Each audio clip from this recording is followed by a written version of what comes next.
का बनाइएगा मालिक? काट रहे हैं। आगरा का पेठा बनाइएगा, पेठा। उसी नाम से हम फेमस है। हाँ, दुनिया में छा गए हैं मालिक, छा गए। बहुत लोग पसंद करते हैं हमको।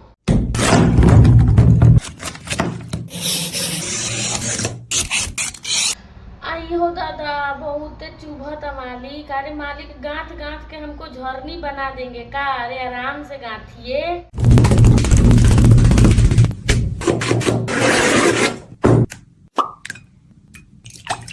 दोस्तों, तनिक ध्यान दे के देखिएगा कैसे पेठा बना रहे मालिक। सीखना भी जरूरी है।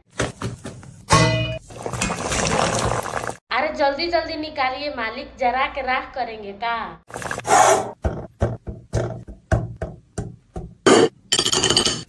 अच्छा मालिक, हम तो तैयार हो गए। अब एक बात बताइए, खाने के लिए बनाए हैं या बेचने के लिए बनाए हैं? अरे गुस्सा मत करिए, गुस्सा मत करिए, मजाक कर रहे थे। हाँ।